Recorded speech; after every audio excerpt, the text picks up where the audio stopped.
ಒಂದ್ ಕಡೆ ಶಬರಿಮಲೆ ಯಾತ್ರೆ ಆರಂಭವಾಗಿದೆ, ಮತ್ತೊಂದ್ ಕಡೆ ಆತಂಕ ಎದುರಾಗಿದೆ. ಒಂದ್ ಕಡೆ ಅಮೀಬಾ ವೈರಸ್ ಇದೀಗ ಆತಂಕ ಮೂಡಿಸಿದೆ. ಯಾಕಂದ್ರೆ ಸಾಕಷ್ಟು ಭಕ್ತರು ಶಬರಿಮಲೆ ಹೋಗ್ತಿದ್ದಾರೆ, ಬಟ್ ಅಲ್ಲಿ ಈಗ ಅಮೀಬಾ ಎಂಬ ವೈರಸ್ ಈಗ ಒಂದು ಆತಂಕ ಸೃಷ್ಟಿ ಮಾಡಿದೆ. ಹೀಗಾಗಿ ರಾಜ್ಯ ಸರ್ಕಾರ ಮಾರ್ಗಸೂಚಿ ಸಹ ಪ್ರಕಟ ಮಾಡಿದೆ. ಯಾವ ರೀತಿ ನೀವು ಹೋಗ್ಬೇಕು, ಯಾವ ರೀತಿ ಸುರಕ್ಷಿತ ಕ್ರಮಗಳನ್ನು ಕೈಗೊಳ್ಬೇಕು, ಯಾರಿಗೆ ಬೇಗ ಅಟ್ಯಾಕ್ ಆಗುತ್ತೆ, ಮಕ್ಕಳಿಗೆ ಬೇಗ ಅಟ್ಯಾಕ್ ಆಗುತ್ತೆ, ಇದ್ರ ಬಗ್ಗೆ ಡಾಕ್ಟರ್ ಏನ್ ಹೇಳ್ತಾರೆ ನಮ್ಮ ಜೊತೆಗ ಅಪೋಲೋ ಆಸ್ಪತ್ರೆ ವೈದ್ಯರು ಹಿಮಾಲ್ ದೇವ್ ಇದ್ರೆ ಅವ್ರು ಮಾತಾಡಿಸ್ತೀನಿ. ಸರ್, ಒಂದ್ ಕಡೆ ಹೊಸ ವೈರಸ್ಸು ಅಮೀಬಾ, ಒಂದ್ ಕಡೆ ಕೇರಳದಲ್ಲಿ ಈಗ ಅದೊಂದು ಆತಂಕ ಸೃಷ್ಟಿಯಾಗಿದೆ. ಸಾಕಷ್ಟು ಒಂದ್ ಕಡೆ ಅಯ್ಯಪ್ಪ ಮಾಲೆದಾರಿಗಳು ಸಾಕಷ್ಟು ಜನ ಶಬರಿಮಲೆಗೆ ಹೋಗ್ತಿದ್ದಾರೆ. ಏನು ಸರ್ ಈ ವೈರಸ್ ಯಾವ ರೀತಿ ಇದೆ ಅಂತ?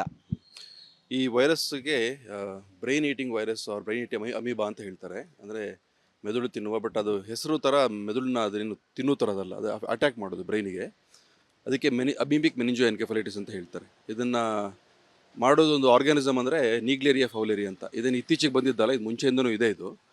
ಬಟ್ ಏನಂತ ಹೇಳಿದ್ರೆ, ಇದು ಯಾವುದ್ರಲ್ಲಿ ಕಾಮನ್ ಅಂದರೆ ಈ ಕೆರೆಗಳಲ್ಲಿ ಇಲ್ಲ ಯಾವ ನಿಂತ ನೀರಲ್ಲಿ ಜಾಗದಲ್ಲಿ, ಮತ್ತು ವಾರ್ಮ್ ಕ್ಲೈಮೇಟ್, ಹ್ಯುಮಿಡಿಟಿ ಇರೋ ಜಾಗದಲ್ಲಿ, ಆ ಟೈಮಲ್ಲಿ ಕ್ಲೀನ್ ಮಾಡದಿರೋ ಜಾಗದಲ್ಲಿ ನಾವು ಸ್ನಾನ ಮಾಡಿದ್ರೆ ಅದನ್ನು ನಾವು ಇನ್ಹೇಲೇಷನ್ ಅಂದರೆ ಮೂಗಲ್ಲಿ ಎಳ್ಕೊಂಡಾಗ ಮಾತ್ರ ಅದು ಬ್ರೈನ್ ತನಕ ಹೋಗಿ ಅಲ್ಲಿ ಇನ್ಫೆಕ್ಷನ್ ಮಾಡೋ ಸಾಧ್ಯತೆ ಇದೆ.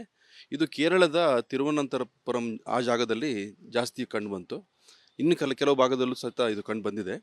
ಇದನ್ನು ಇನ್ಹೇಲ್ ಮಾಡಿದಾಗ ಮಾತ್ರ ಇದು ಬ್ರೈನಿಗೆ ಹೋಗ್ಬಿಟ್ಟು ಅಲ್ಲಿ ಇನ್ಫೆಕ್ಷನ್ ಆಗುತ್ತೆ. ಬಟ್ ಬೇರೆ ಯಾವ ರೀತಿಯಲ್ಲೂ ಇನ್ಫೆಕ್ಷನ್ ಆಗೋದಿಲ್ಲ. ಅದು ಬಾಯಲ್ಲಿ ಕಿವಿಯಲ್ಲಿ ಏನಾಗಲ್ವಾ ಸರ್ ಹೋದ ನೀರು ಹೋದ್ರೆ? ಬಾಯಲ್ಲಿ ಹೋದರೆ ಇಂಜೆಕ್ಷನಲ್ಲೂ ಏನಾಗೋದಿಲ್ಲ, ಕಿವಿಯಲ್ಲೇ ಹೋದರೂ ಏನಾಗೋದಿಲ್ಲ. ಇದು ಮೇನ್ಲಿ ಯಾಕಂದರೆ ಮೂಗಿಂದ ಡೈರೆಕ್ಟಾಗಿ ಕೆಲವು ಸಲ ಬ್ರೈನಿಗೆ ಹೋಗುವ ಚಾನ್ಸಸ್. ಆಲ್ಫ್ಯಾಕ್ಟ್ರಿ ನರ್ವ್ ಅಂತ ಇರುತ್ತೆ, ಅಂದರೆ ಒಂದು ನರ್ವ್ ಮೂಗಿಂದ ಬ್ರೈನಿಗೆ ಕನ್ವರ್ಟ್ ಆಗುತ್ತಲ್ಲ, ಆ ನರ್ವ್ ಮೂಲಕ ಹೋಗಿ ಅದು ಬ್ರೈನಿಗೆ ಇನ್ಫೆಕ್ಷನ್ ಮಾಡುತ್ತೆ. ಯಾರಿಗೆ, ಮಕ್ಕಳಿಗೆ ಏನು ಎಫೆಕ್ಟ್ ಆಗುತ್ತಾನ, ವಯಸ್ಸರಿಗೆ ಅಂದ್ರೆ ಸಾಕಷ್ಟು ಜನ ಈಗ ವಯಸ್ಸಾದವ್ರು ಸಹ ಹೋಗ್ತಿದ್ದಾರೆ, ಸುಮಾರು ಜನ ಹೋಗ್ತಿದ್ದಾರೆ ಶಬರಿಮಲೆಗೆ. ಸೊ ಇದು ಇಮ್ಯುನೋ ಕಾಂಪ್ರಮೈಸ್ಡ್. ಈಗ ಯಾರಿಗೆ ಇಮ್ಯುನಿಟಿ ಕಮ್ಮಿ ಇರುತ್ತೆ, ಯಾರಿಗೆ ಇನ್ಫೆಕ್ಷನ್ ಬಂದರೆ ಅದನ್ನು ತಡ್ಕೊಳ್ಳೋ ಶಕ್ತಿ ಇರೋದಿಲ್ಲ, ಅವರಲ್ಲಿ ಜಾಸ್ತಿ ಸಿವಿಯರಿಟಿ ಅಂದರೆ ಇನ್ಫೆಕ್ಷನ್ ಬಂದರೆ ಅದರಿಂದ ಆಗುವ ತೊಂದರೆ ಜಾಸ್ತಿ ಆಗುತ್ತೆ. ಅಂದರೆ ಮಕ್ಕಳಲ್ಲಿ ಜನರಲಿ ಇಮ್ಯುನಿಟಿ ಕಮ್ಮಿ ಇರುತ್ತೆ, ಇಲ್ಲ ವಯಸ್ಸರಾಗಿರ್ತಾರಲ್ಲ ವಯಸ್ಕರಲ್ಲಿ ಅವರೆಲ್ಲೂ ಸಹಿತ ಇಮ್ಯುನಿಟಿ ಕಮ್ಮಿ ಇರುತ್ತೆ. ಇಲ್ಲ ಯಾವುದಾದ್ರೂ ಈ ಕಿಡ್ನಿ ಪೇಷಂಟ್ಸ್ ಡಯಾಲಿಸಿಸಲ್ಲಿರುವವರು, ಇಲ್ಲ ಈ ಕ್ಯಾನ್ಸರಿಂದ ಕೀಮೋಥೆರಪಿ ತೊಗೊಂಡಿರೋರು, ಯಾರಲ್ಲಿ ಸಹಿತ ಇಮ್ಯುನಿಟಿ ಕಮ್ಮಿ ಇದ್ದವರಿಗೆ ಬೈ ಚಾನ್ಸ್ ಈ ಇನ್ಫೆಕ್ಷನ್ ಆದರೆ ಅದರಿಂದ ಹೊರಗಡೆ ಬರೋದು ಸ್ವಲ್ಪ ಕಷ್ಟ ಆಗುತ್ತೆ. ಸರ್, ಮಕ್ಕಳಲ್ಲಿ ಜಾಸ್ತಿ ಪ್ರಮಾಣ ಕಂಡು ಬಂದಿದೆ ಅಂತ ಕೇಳ್ಪಟ್ಟಿವಿ. ಇದು ಅಂದರೆ ಮಕ್ಕಳಲ್ಲಿ ತುಂಬ ಪ್ರಮಾಣ ಕಂಡು ಬಂದಿಲ್ಲ, ಬಟ್ ಎಲ್ಲದರಲ್ಲೂ ಈಕ್ವಲ್ ಆಗಿ ಬರುತ್ತೆ. ಬಟ್ ಮಕ್ಕಳಲ್ಲಿ ಬಂದರೆ ಅದರಲ್ಲಿ ಇನ್ಫೆಕ್ಷನ್ ಚಾನ್ಸಸ್ ಜಾಸ್ತಿ ಆಗ್ಬೋದು ಅಂತ. But precautions are important. ಶಬರಿಮಲೆಗೆ ಚಿಕ್ಕ ಚಿಕ್ಕ ಮಕ್ಕಳನ್ನ ಕರೆದುಕೊಂಡು ಹೋಗ್ತಿದ್ದಾರೆ, ಯಾವ ರೀತಿ ಜಾಗೃತಿ ತೆಗೆದುಕೊಳ್ಬೇಕಂತ? ಅಂದರೆ ತುಂಬ ಇಂಪಾರ್ಟೆಂಟ್ ಇದು. ನಿಮ್ಮ ಈ ಬೈಟ್ ಸಹಿತ ತುಂಬ ಇಂಪಾರ್ಟೆಂಟ್. ಯಾಕಂದರೆ ಈ ಇನ್ಫೆಕ್ಷನ್ ಬರೋದು ನಾನು ಹೇಳಿದ್ದ ರೀತಿ ಅಂದರೆ ಈ ಇನ್ಹಲೇಷನ್, ಈ ಜಾಗದಲ್ಲಿ ಕೆರೆಯಲ್ಲಿ ಇಲ್ಲ ಎಲ್ಲಿ ಕ್ಲೀನ್ ಮಾಡಿರೋದಿಲ್ಲ ಈ ಬಾವಿಯಲ್ಲಿ, ಅಲ್ಲಿ ಈ ಅಮೀಬಾ ಇರುತ್ತೆ. ಅದನ್ನು ಹೋಗಿ ನಾವು ಮುಳುಗಿದಾಗ ಇಲ್ಲ ಸ್ನಾನ ಮಾಡುವಾಗ ಅಕಸ್ಮಾತ್ ಮಕ್ಕಳು ಇಲ್ಲ ಯಾರಾದರೂ ವಯಸ್ಕರಾದರೂ ಸಹಿತ ಅದನ್ನು ಇನ್ಹಲೇಷನ್ ಮಾಡಿದ್ರೆ ಆವಾಗ ಇನ್ಫೆಕ್ಷನ್ ಜಾಸ್ತಿ ಇರುತ್ತೆ. ಹಾಗಾಗಿ ಪ್ರತಿಯೊಂದು ಕೊಳಗಳು ಇಲ್ಲ ಯಾವುದೇ ಜಾಗದಲ್ಲಿ ಸ್ನಾನ ಮಾಡೋದು. ಇದರಲ್ಲಿ ಸ್ನಾನ ಮಾಡಬಹುದು ಹೇಗೆ ಸರ್ ಅಂತ? ಅಂದರೆ ಈ ಹರಿಯುವ ನದಿಯಲ್ಲಿ ಕೆಲವು ಸಲ ಚಾನ್ಸಸ್ ಕಮ್ಮಿ ಇರುತ್ತೆ, ಬಟ್ ಎಲ್ಲಿ ನಿಂತಿರುತ್ತಲ್ಲ ನೀರು ಅಲ್ಲಿ ಜಾಸ್ತಿ ಇರುತ್ತೆ. ಪಂಪಾ ನದಿಯಲ್ಲೇ ಹೋಗಿ ಮಾಡಬೇಕು ಅಂತಿಲ್ಲ. ಪಕ್ಕದಲ್ಲಿ ಯಾವುದಾದ್ರು ಚಿಕ್ಕ ಕೊಳದಲ್ಲಿದ್ದರೆ, ಅಲ್ಲಿ ಕೇರಳದಲ್ಲಿ ಅಲ್ಲೇನಾದರೂ ಅಮೀಬಾ ಇದ್ದರೆ ಅಲ್ಲಿ ಅವ್ರು ಹೋಗಿ ಸ್ನಾನ ಮಾಡಿದರೆ ಅಲ್ಲಿರುವ ಇನ್ಫೆಕ್ಷನ್ ಜಾಸ್ತಿ ಬರೋ ಚಾನ್ಸಸ್ ಇರುತ್ತೆ. ಕೆಲವು ಸಲ ಅಲ್ಲಿ ಬರ್ಬೋದು, ಬಟ್ ನಮ್ಮ ಜಾಗರೂಕತೆಯಿಂದ ಇರೋದು ತುಂಬ ಇಂಪಾರ್ಟೆಂಟ್. ಸ್ನಾನ ಮಾಡುವಾಗ ಮೂಗನ್ನು ಮುಚ್ಚಿ ಅದನ್ನ ಏನಂದರೆ ಈಗ ಎಕ್ಸ್ಪರ್ಟ್ಸ್ ಏನಂತ ಹೇಳ್ತಾರೆ ಅಂತ ಹೇಳಿದ್ರೆ, ಮೂಗನ್ನು ಮುಚ್ಚಿಕೊಂಡು ಕಂಪ್ಲೀಟ್ ತಲೆಯನ್ನು ನೀರಲ್ಲಿ ಹಾಕಿ ಸ್ನಾನ ಮಾಡೋದು ಬೇಡ. ಆದಷ್ಟು ಕುತ್ತಿಗೆಯಿಂದ ಕೆಳಗಡೆ ಮಾಡೋದು ಇಂಪಾರ್ಟೆಂಟು. ಆಮೇಲೆ ಈ ನಿಂತ ನೀರಲ್ಲಿ ಹೋಗಿ ಸ್ನಾನ ಮಾಡೋದು ಬೇಡ. ಹಾಗೆ ಮತ್ತು ಮುಳುಗಿ ಈಜಾಡೋದು ತುಂಬ ಬೇಡ ಅಂತ ಹೇಳ್ತಾರೆ. ಆಮೇಲೆ ಏನೇ ಇದು ಮಾಡೋದು ಸಹಿತ ಅದನ್ನು ಕ್ಲೀನ್ ಮಾಡಿಬಿಟ್ಟು ಇವನು ಕೈಯನ್ನು ತೊಳೆದು ತಿನ್ನೋದು, ಇಲ್ಲಾಂದರೆ ಮೂಗನ್ನು ಒರೆಸ್ಕೊಳ್ಳುವಾಗಲೂ ಸಹಿತ ತುಂಬ ಕೇರ್ಫುಲ್ಲಾಗಿ ಪ್ರತಿ ಸಲ ಅಲ್ಲಿ ಹೋಗುವಾಗ ಎಲ್ಲ ಪ್ರಯಾಣಿಕರು ಅದನ್ನು ಫಾಲೋ ಮಾಡಬೇಕಾಗುತ್ತೆ. ಸ್ಯಾನಿಟೈಸರ್ ಬಳಸ್ಬೋದು ಸರ್ ಇಲ್ಲಿ? ಮತ್ತೆ ಸ್ಯಾನಿಟೈಸರ್ಸು ಮಾಡ್ಬೋದು, ಸೋಪಲ್ಲಿ ವಾಟರಲ್ಲಿ ಕ್ಲೀನ್ ಮಾಡಿದ್ರೆ ತುಂಬ ಒಳ್ಳೆಯದು.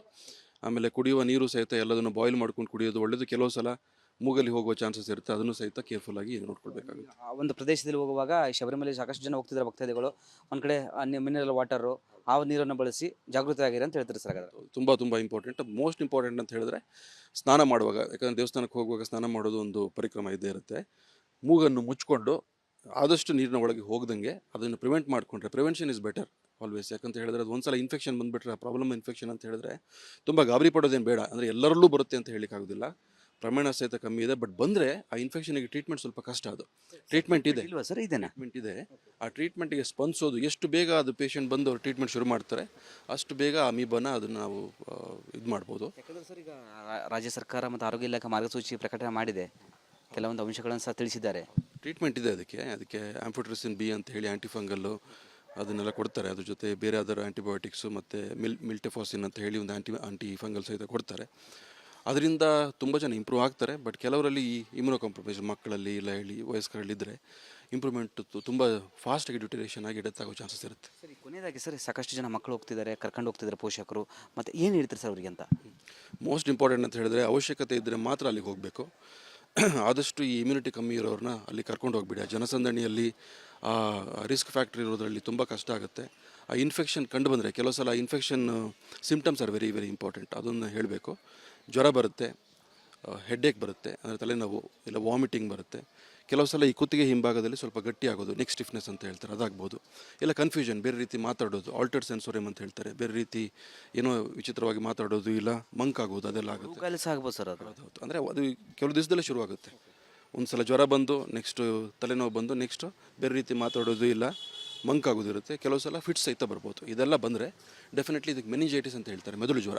ಈ ಮೆದುಳು ಜ್ವರ ಬಂದರೆ ಇಮಿಡಿಯೇಟ್ಲಿ ಈ ಟೈಮಲ್ಲಿ ಆ ಏರಿಯಾಗೆ ಹೋದರೆ ಇಟ್ ಈಸ್ ಯೂಶಲಿ ಅಮೀಬಿಕ್ ಮೆನಿಂಜೋಎನ್ಕೆಫಲೈಟಿಸ್ ಇರ್ಬೋದು. ಇಮಿಡಿಯೇಟ್ಲಿ ಹಾಸ್ಪಿಟ್ಲಿಗೆ ಬಂದರೆ ಡಾಕ್ಟ್ರುಗಳು ಕೆಲವು ಟೆಸ್ಟ್ ಮಾಡ್ತಾರೆ. ಬೆನ್ನಲ್ಲಿ ಒಂದು ನೀರು ತೆಗೆದು ಅದನ್ನು ಟೆಸ್ಟಿಗೆ ಕಳಿಸಿ ಅದ್ರ ಪ್ರೂವ್ ಆದರೆ ನೆಕ್ಸ್ಟ್ ಇಮಿಡಿಯೇಟ್ಲಿ ಆ ಆ್ಯಂಟಿ ಫಂಗಲ್ಸ್ ನಾನು ಹೇಳಿದ್ದನ್ನು ಶುರು ಮಾಡಿಕೊಂಡ್ರೆ ಅದರಿಂದ ಆಗೋ ತೊಂದರೆನ ನಾವು ಇದು ಮಾಡ್ಕೊಳ್ಬೋದು. ಬಟ್ ಆ ತೊಂದರೆ ಆಗೋಕ್ಕಿಂತ ಮುಂಚೆನೇ ಈ ಪ್ರಿಕಾಷನ್ಸನ್ನು ನಾವು ಫಾಲೋ ಮಾಡಿದ್ರೆ ಅದು ತೊಂದರೆ ಆಗೋದನ್ನು ತಪ್ಪಿಸ್ಬೋದು ಅಂತ ಹೇಳ್ಬೋದು.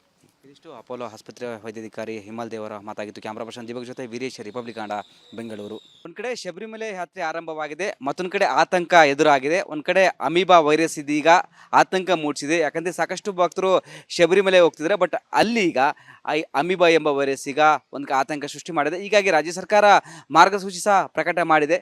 ಯಾವ ರೀತಿ ನೀವು ಹೋಗಬೇಕು, ಯಾವ ರೀತಿ ಸುರಕ್ಷಿತ ಕ್ರಮಗಳನ್ನು ಕೈಗೊಳ್ಳಬೇಕು, ಯಾರಿಗೆ ಬೇಗ ಅಟ್ಯಾಕ್ ಆಗುತ್ತೆ, ಮಕ್ಕಳಿಗೆ ಬೇಗ ಅಟ್ಯಾಕ್ ಆಗುತ್ತೆ, ಇದ್ರ ಬಗ್ಗೆ ಡಾಕ್ಟರ್ ಏನು ಹೇಳ್ತಾರೆ. ನಮ್ಮ ಜೊತೆಗ ಅಪೋಲೋ ಆಸ್ಪತ್ರೆ ವೈದ್ಯರು ಹಿಮಾಲ್ ದೇವ್ ಇದ್ದಾರೆ, ಅವ್ರು ಮಾತಾಡಿಸ್ತೀನಿ. ಸರ್, ಒಂದು ಕಡೆ ಹೊಸ ವೈರಸ್ಸು ಅಮೀಬಾ, ಒಂದು ಕಡೆ ಕೇರಳದಲ್ಲಿ ಈಗ ಅದೊಂದು ಆತಂಕ ಸೃಷ್ಟಿಯಾಗಿದೆ. ಸಾಕಷ್ಟು ಒಂದು ಕಡೆ ಅಯ್ಯಪ್ಪ ಮಾಲೆದಾರಿಗಳು ಸಾಕಷ್ಟು ಜನ ಶಬರಿಮಲೆಗೆ ಹೋಗ್ತಿದ್ದಾರೆ. ಏನು ಸರ್ ಈ ವೈರಸ್ ಯಾವ ರೀತಿ ಇದೆ ಅಂತ? ಈ ವೈರಸ್ಗೆ ಬ್ರೈನ್ ಈಟಿಂಗ್ ವೈರಸ್ ಅವ್ರ ಬ್ರೈನ್ ಈಟಿಂಗ್ ಅಮೀಬಾ ಅಂತ ಹೇಳ್ತಾರೆ. ಅಂದರೆ ಮೆದುಳು ತಿನ್ನುವ, ಬಟ್ ಅದು ಹೆಸರು ಥರ ಮೆದುಳನ್ನ ಅದನ್ನು ತಿನ್ನೋ ಥರದಲ್ಲ, ಅದು ಅಟ್ಯಾಕ್ ಮಾಡೋದು ಬ್ರೈನಿಗೆ. ಅದಕ್ಕೆ ಅಮೀಬಿಕ್ ಮೆನಿಂಜೋಎನ್ಕೆಫಲೈಟಿಸ್ ಅಂತ ಹೇಳ್ತಾರೆ. ಇದನ್ನು ಮಾಡೋದೊಂದು ಆರ್ಗ್ಯಾನಿಸಮ್ ಅಂದರೆ ನೀಗ್ಲೇರಿಯಾ ಫೌಲೇರಿ ಅಂತ. ಇದನ್ನು ಇತ್ತೀಚೆಗೆ ಬಂದಿದ್ದಲ್ಲ, ಇದು ಮುಂಚೆಯಿಂದನೂ ಇದೆ ಇದು. ಬಟ್ ಏನಂತ ಹೇಳಿದ್ರೆ ಇದು ಯಾವುದ್ರಲ್ಲಿ ಕಾಮನ್ ಅಂದರೆ ಈ ಕೆರೆಗಳಲ್ಲಿ, ಇಲ್ಲ ಯಾವ ನಿಂತ ನೀರಲ್ಲಿ ಜಾಗದಲ್ಲಿ, ಮತ್ತು ವಾರ್ಮ್ ಕ್ಲೈಮೇಟ್, ಹ್ಯುಮಿಡಿಟಿ ಇರೋ ಜಾಗದಲ್ಲಿ, ಆ ಟೈಮಲ್ಲಿ ಕ್ಲೀನ್ ಮಾಡದಿರೋ ಜಾಗದಲ್ಲಿ ನಾವು ಸ್ನಾನ ಮಾಡಿದ್ರೆ ಅದನ್ನು ನಾವು ಇನ್ಹೇಲೇಷನ್ ಅಂದರೆ ಮೂಗಲ್ಲಿ ಎಳ್ಕೊಂಡಾಗ ಮಾತ್ರ ಅದು ಬ್ರೈನ್ ತನಕ ಹೋಗಿ ಅಲ್ಲಿ ಇನ್ಫೆಕ್ಷನ್ ಮಾಡೋ ಸಾಧ್ಯತೆ ಇದೆ. ಇದು ಕೇರಳದ ತಿರುವನಂತಪುರಂ ಆ ಜಾಗದಲ್ಲಿ ಜಾಸ್ತಿ ಕಂಡು ಬಂತು. ಇನ್ನು ಕೆಲವು ಭಾಗದಲ್ಲೂ ಸಹಿತ ಇದು ಕಂಡು ಬಂದಿದೆ.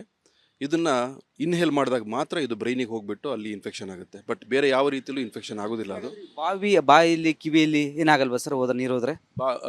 ಬಾಯಲ್ಲಿ ಹೋದರೆ ಇಂಜೆಕ್ಷನಲ್ಲೂ ಏನಾಗೋದಿಲ್ಲ, ಕಿವಿಯಲ್ಲೇ ಹೋದರೂ ಏನಾಗೋದಿಲ್ಲ. ಇದು ಮೇನ್ಲಿ ಯಾಕಂದರೆ ಮೂಗಿಂದ ಡೈರೆಕ್ಟಾಗಿ ಕೆಲವು ಸಲ ಬ್ರೈನಿಗೆ ಹೋಗುವ ಚಾನ್ಸಸ್, ಆಲ್ಫ್ಯಾಕ್ಟ್ರಿ ನರ್ವ್ ಅಂತ ಇರುತ್ತೆ. ಅಂದರೆ ಒಂದು ನರ್ವ್ ಮೂಗಿಂದ ಬ್ರೈನಿಗೆ ಕನ್ವರ್ಟ್ ಆಗುತ್ತಲ್ಲ, ಆ ನರ್ವ್ ಮೂಲಕ ಹೋಗಿ ಅದು ಬ್ರೈನಿಗೆ ಇನ್ಫೆಕ್ಷನ್ ಮಾಡುತ್ತೆ. ಯಾರಿಗೆ, ಮಕ್ಕಳಿಗೆ ಏನು ಎಫೆಕ್ಟ್ ಆಗುತ್ತಾನ, ವಯಸ್ಸರಿಗೆ? ಅಂದರೆ ಸಾಕಷ್ಟು ಜನ ಈಗ ವಯಸ್ಸಾದವ್ರು ಸಹ ಹೋಗ್ತಿದ್ದಾರೆ, ಸುಮಾರು ಜನ ಹೋಗ್ತಿದ್ದಾರೆ ಶಬರಿಮಲೆಗೆ.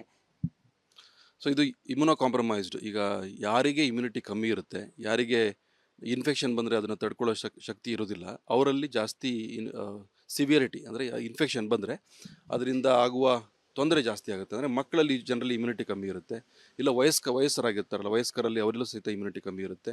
ಇಲ್ಲ ಯಾವುದಾದ್ರು ಈ ಕಿಡ್ನಿ ಪೇಷಂಟ್ಸ್, ಡಯಾಲಿಸಿಸಲ್ಲಿರುವವರು, ಇಲ್ಲ ಈ ಕ್ಯಾನ್ಸರಿಂದ ಕೀಮೋಥೆರಪಿ ತೊಗೊಂಡಿರೋರು, ಯಾರಲ್ಲಿ ಸಹಿತ ಇಮ್ಯುನಿಟಿ ಕಮ್ಮಿ ಇದ್ದವರಿಗೆ ಬೈ ಚಾನ್ಸ್ ಈ ಇನ್ಫೆಕ್ಷನ್ ಆದರೆ ಅದರಿಂದ ಹೊರಗಡೆ ಬರೋದು ಸ್ವಲ್ಪ ಕಷ್ಟ ಆಗುತ್ತೆ. ಸರ್, ಮಕ್ಕಳಲ್ಲಿ ಜಾಸ್ತಿ ಪ್ರಮಾಣ ಕಂಡು ಬಂದಿದೆ ಅಂತ ಕೇಳ್ಪಟ್ಟಿವಿ. ಇದು ಅಂದರೆ ಮಕ್ಕಳಲ್ಲಿ ತುಂಬ ಪ್ರಮಾಣ ಕಂಡು ಬಂದಿಲ್ಲ, ಬಟ್ ಎಲ್ಲದರಲ್ಲೂ ಈಕ್ವಲ್ ಆಗಿ ಬರುತ್ತೆ. ಬಟ್ ಮಕ್ಕಳಲ್ಲಿ ಬಂದರೆ ಅದರಲ್ಲಿ ಇನ್ಫೆಕ್ಷನ್ ಚಾನ್ಸಸ್ ಜಾಸ್ತಿ ಆಗ್ಬೋದು ಅಂತ. But precautions are important. ಶಬರಿಮಲೆಗೆ ಚಿಕ್ಕ ಚಿಕ್ಕ ಮಕ್ಕಳನ್ನ ಕರೆದುಕೊಂಡು ಹೋಗ್ತಿದ್ದಾರೆ, ಯಾವ ರೀತಿ ಜಾಗೃತಿ ತೆಗೆದುಕೊಳ್ಬೇಕಂತ? ಅಂದರೆ ತುಂಬ ಇಂಪಾರ್ಟೆಂಟ್ ಇದು.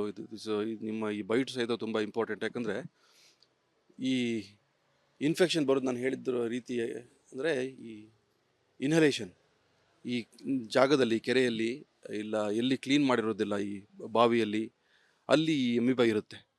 ಅದನ್ನು ಹೋಗಿ ನಾವು ಮುಳುಗಿದಾಗ ಇಲ್ಲ ಸ್ನಾನ ಮಾಡುವಾಗ ಅಕಸ್ಮಾತ್ ಮಕ್ಕಳು ಇಲ್ಲ ಯಾರಾದರೂ ವಯಸ್ಕರಾದರೂ ಸಹಿತ ಅದನ್ನು ಇನ್ಹಲೇಷನ್ ಮಾಡಿದ್ರೆ ಅವಾಗ ಇನ್ಫೆಕ್ಷನ್ ಜಾಸ್ತಿ ಇರುತ್ತೆ. ಹಾಗಾಗಿ ಪ್ರತಿಯೊಂದು ಕೊಳಗಳು ಇಲ್ಲ ಯಾವುದೇ ಜಾಗದಲ್ಲಿ ಸ್ನಾನ ಮಾಡೋದು ನದಿ ಇದೆ, ಅಲ್ಲಿ ಸ್ನಾನ ಮಾಡ್ಬೋದು ಹೇಗೆ ಸರ್ ಅಂತ? ಅಂದರೆ ಈ ಹರಿಯುವ ನದಿಯಲ್ಲಿ ಕೆಲವು ಸಲ ಚಾನ್ಸಸ್ ಕಮ್ಮಿ ಇರುತ್ತೆ. ಬಟ್ ಎಲ್ಲಿ ನಿಂತಿರುತ್ತಲ್ಲ ನೀರು ಅಲ್ಲಿ ಜಾಸ್ತಿ ಇರುತ್ತೆ. ಪಂಪಾ ನದಿಯಲ್ಲೇ ಹೋಗಿ ಮಾಡಬೇಕು ಅಂತಿಲ್ಲ. ಪಕ್ಕದಲ್ಲಿ ಯಾವುದಾದ್ರು ಚಿಕ್ಕ ಕೊಳದಲ್ಲಿದ್ದರೆ ಅಲ್ಲಿ ಕೇರಳದಲ್ಲಿ ಅಲ್ಲೇನಾದರೂ ಅಮೀಬಾ ಇದ್ದರೆ ಅಲ್ಲಿ ಅವ್ರು ಹೋಗಿ ಸ್ನಾನ ಮಾಡಿದರೆ ಅಲ್ಲಿರುವ ಇನ್ಫೆಕ್ಷನ್ ಜಾಸ್ತಿ ಬರೋ ಚಾನ್ಸಸ್ ಇರುತ್ತೆ. ಕೆಲವು ಸಲ ಅಲ್ಲಿ ಬರ್ಬೋದು, ಬಟ್ ನಮ್ಮ ಜಾಗರೂಕತೆಯಿಂದ ಇರೋದು ತುಂಬ ಇಂಪಾರ್ಟೆಂಟ್. ಸ್ನಾನ ಮಾಡುವಾಗ ಮೂಗನ್ನು ಮುಚ್ಚು ಅದನ್ನು ಏನಂದರೆ ಈಗ ಎಕ್ಸ್ಪರ್ಟ್ಸ್ ಏನಂತ ಹೇಳ್ತಾರೆ ಅಂತ ಹೇಳಿದ್ರೆ ಮೂಗನ್ನು ಮುಚ್ಚಿಕೊಂಡು ಕಂಪ್ಲೀಟ್ ತಲೆಯನ್ನು ನೀರಲ್ಲಿ ಹಾಕಿ ಸ್ನಾನ ಮಾಡೋದು ಬೇಡ. ಆದಷ್ಟು ಕುತ್ತಿಗೆಯಿಂದ ಕೆಳಗಡೆ ಮಾಡೋದೇ ಇಂಪಾರ್ಟೆಂಟು. ಆಮೇಲೆ ಈ ನಿಂತು ನೀರಲ್ಲಿ ಹೋಗಿ ಸ್ನಾನ ಮಾಡೋದು ಬೇಡ. ಹಾಗೆ ಮತ್ತು ಮುಳುಗಿ ಈಜಾಡೋದು ತುಂಬ ಬೇಡ ಅಂತ ಹೇಳ್ತಾರೆ.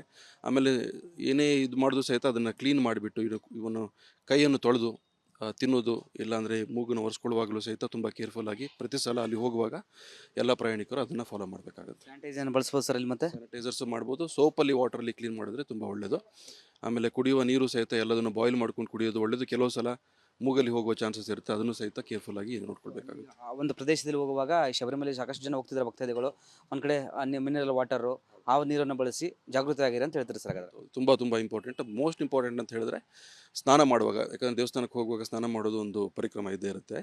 ಮೂಗನ್ನು ಮುಚ್ಕೊಂಡು ಆದಷ್ಟು ನೀರಿನ ಒಳಗೆ ಹೋಗ್ದಂಗೆ ಅದನ್ನು ಪ್ರಿವೆಂಟ್ ಮಾಡಿಕೊಂಡ್ರೆ ಪ್ರಿವೆನ್ಷನ್ ಇಸ್ ಬೆಟರ್ ಆಲ್ವೇಸ್. ಯಾಕಂತ ಹೇಳಿದ್ರೆ ಅದು ಒಂದ್ಸಲ ಇನ್ಫೆಕ್ಷನ್ ಬಂದುಬಿಟ್ರೆ ಪ್ರಾಬ್ಲಮ್ ಇನ್ಫೆಕ್ಷನ್ ಅಂತ ಹೇಳಿದ್ರೆ ತುಂಬ ಗಾಬರಿ ಪಡೋದೇನು ಬೇಡ. ಅಂದರೆ ಎಲ್ಲರಲ್ಲೂ ಬರುತ್ತೆ ಅಂತ ಹೇಳಲಿಕ್ಕಾಗೋದಿಲ್ಲ, ಪ್ರಮಾಣ ಸಹಿತ ಕಮ್ಮಿ ಇದೆ. ಬಟ್ ಬಂದರೆ ಆ ಇನ್ಫೆಕ್ಷನಿಗೆ ಟ್ರೀಟ್ಮೆಂಟ್ ಸ್ವಲ್ಪ ಕಷ್ಟ. ಅದು ಟ್ರೀಟ್ಮೆಂಟ್ ಇದೆ, ಇಲ್ವಾ ಸರ್? ಇದನ್ನ ಟ್ರೀಟ್ಮೆಂಟ್ ಇದೆ. ಆ ಟ್ರೀಟ್ಮೆಂಟಿಗೆ ಸ್ಪಂದಿಸೋದು ಎಷ್ಟು ಬೇಗ ಅದು ಪೇಷಂಟ್ ಬಂದು ಅವ್ರು ಟ್ರೀಟ್ಮೆಂಟ್ ಶುರು ಮಾಡ್ತಾರೆ ಅಷ್ಟು ಬೇಗ ಅಮೀಬಾನ ಅದನ್ನು ನಾವು ಇದು ಮಾಡ್ಬೋದು. ಯಾಕಂದ್ರೆ ಸರ್ ಈಗ ರಾಜ್ಯ ಸರ್ಕಾರ ಮತ್ತು ಆರೋಗ್ಯ ಇಲಾಖೆ ಮಾರ್ಗಸೂಚಿ ಪ್ರಕಟಣೆ ಮಾಡಿದೆ, ಕೆಲವೊಂದು ಅಂಶಗಳನ್ನು ಸಹ ತಿಳಿಸಿದ್ದಾರೆ. ಟ್ರೀಟ್ಮೆಂಟ್ ಇದೆ ಅದಕ್ಕೆ ಆಂಫೋಟ್ರಿಸಿನ್ ಬಿ ಅಂತ ಹೇಳಿ ಆ್ಯಂಟಿಫಂಗಲ್ಲು ಅದನ್ನೆಲ್ಲ ಕೊಡ್ತಾರೆ. ಅದ್ರ ಜೊತೆ ಬೇರೆ ಅದರ ಆ್ಯಂಟಿಬಯೋಟಿಕ್ಸು ಮತ್ತು ಮಿಲ್ಟೆಫಾಸಿನ್ ಅಂತ ಹೇಳಿ ಒಂದು ಆ್ಯಂಟಿಫಂಗಲ್ ಸಹಿತ ಕೊಡ್ತಾರೆ.